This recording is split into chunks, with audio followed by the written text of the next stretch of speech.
પ્રભુ ઈસુ ખ્રિસ્તની જય. આજના આ ખાસ વિશ્લેષણમાં આપ સૌનું સ્વાગત છે. આજે આપણે પાદરી એલ્વિસના એક ખૂબ જ રસપ્રદ અને ઊંડાણપૂર્વકના ઉપદેશ પર વાત કરવાના છીએ. ખરેખર આશીર્વાદ એટલે શું? શું માત્ર દુનિયાવી વસ્તુઓ જ આશીર્વાદ છે? બાઇબલની સાચી વ્યાખ્યા પ્રમાણે શ્રદ્ધાળુઓ સાચા આશીર્વાદ કેવી રીતે પ્રાપ્ત કરી શકે છે તે આજે આપણે સમજીશું. તો ચાલો સીધા જ વિષયમાં ઉતરીએ. આજની આપણી આ સફર 5 મુખ્ય પડાવોમાંથી પસાર થશે.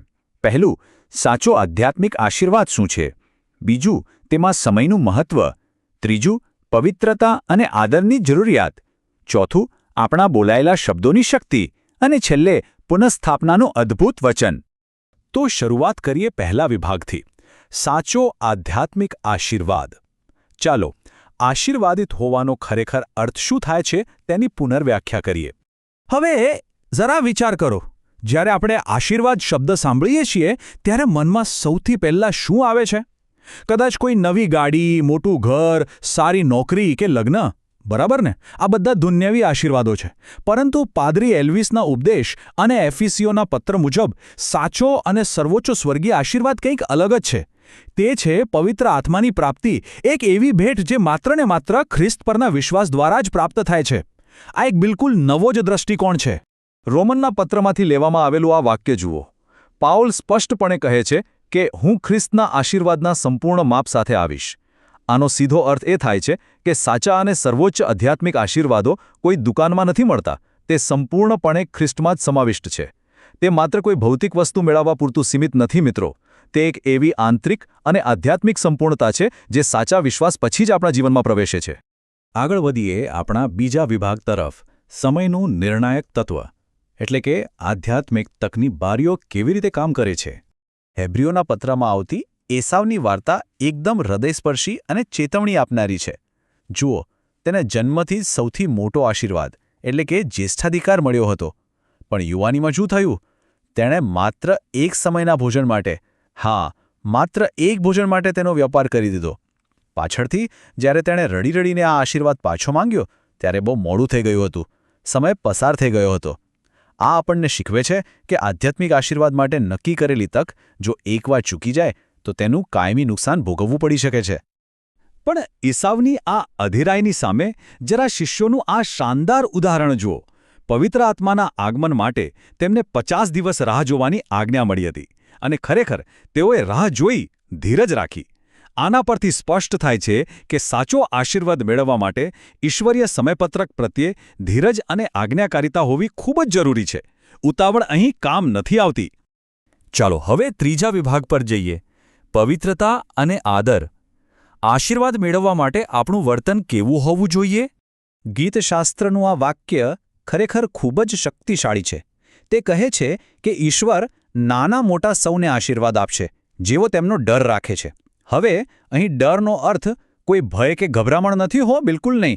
અહીં ઈશ્વરનો ડર રાખવો એટલે તેમના પ્રત્યે ઊંડો આદર, સન્માન અને આજ્ઞાકારિતા રાખવી.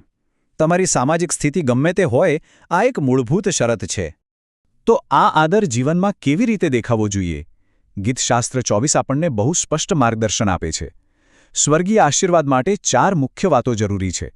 શુદ્ધ હાથ હોવા, નિર્મળ હૃદય જાળવવું, ખોટા સમ ન ખાવા અને કપડવિલા નીતિમત્તાના માર્ગે ચાલવું. ટૂંકમાં કહીએ તો આશીર્વાદો કોઈ જાદુઈ રીતે આકાશમાંથી નથી પડતા.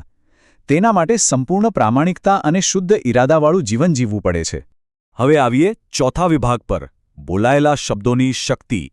આપણા શબ્દો એક પ્રકારનું ચલણ છે જેનાથી આશીર્વાદ ખરીદી કે ગુમાવી શકાય છે. અહીં આપણે 2 એકદમ વિરોધી માનસિકતાઓ જોઈ શકીએ છીએ. એક તરફ છે શાપ આપનારું હૃદય, જેને હંમેશા બીજાનું ખરાબ વિચારવામાં જ રસ હોય છે. ગીતશાસ્ત્ર કહે છે તેમ આવું કરવાથી તે શાપ અંતે તેમના પોતાના પર જ પાછો ફરે છે. અને બીજી તરફ છે આશીર્વાદ આપનારું હૃદય. નીતિવચનોમાં બહુ સુંદર રીતે કહ્યું છે કે આવું હૃદય જાણે કોઈ તરસ્યા આત્મા માટે ઠંડા પાણી સમાન છે, જે હંમેશા સારા સમાચાર વહેંચે છે. આ બંને વચ્ચેનો તફાવત આપણને વિચારતા કરી દે તેવો છે. હવે કદાચ સૌથી અઘરો પ્રશ્ન એ થાય કે જ્યારે કોઈ આપણી સાથે દુશ્મનાવટ રાખે ત્યારે શું કરવું? અહીં 3 પગલાં છે. પહેલું, અપમાન કે સતાવણી શાંતિથી સહન કરવી. બીજું, બદલો લેવાનો કે સામે શાપ આપવાનો સ્પષ્ટ ઇનકાર કરવો. અને ત્રીજું, સૌથી મુશ્કેલ પણ સૌથી મહત્વનું પગલું, દુશ્મન માટે પણ આશીર્વાદ માંગવા. બાઇબલનો આ આદેશ પાળવો સહેલો નથી, હું જાણું છું, પણ તે જ ઈસુ ખ્રિસ્તનો સાચો આદર્શ છે. મુશ્કેલ સમયમાં પણ આપણે શાપ આપનાર નહીં, પણ આશીર્વાદ આપનાર બનવાનું છે. અને હવે આપણો છેલ્લો અને સૌથી આશાસ્પદ વિભાગ, પુનઃસ્થાપનાનું વચન, એટલે કે જે ગુમાવ્યું છે તે પાછું મેળવવું. અહીં સ્ક્રીન પર દેખાતો આ 2 ગણો એટલે કે 2x આંકડો જરા ધ્યાનથી જુઓ. આ અયુબની વાર્તા દર્શાવે છે. અયુબે જ્યારે પોતાના જીવનમાં બધું જ ગુમાવી દીધું ત્યારે ઈશ્વરે તેને બમણું પાછું આપ્યું. આનો અર્થ શું? આનો સીધો અર્થ એ છે કે જ્યારે સંજોગો તમારી પાસેથી બધું જ છીનવી લે ત્યારે પણ નિરાશ ન થાઓ. ઈશ્વરની અંતિમ યોજના વફાદાર લોકોને હંમેશા બમણું પાછું આપવાની હોય છે. કેટલી અદ્ભુત આશા છે આ!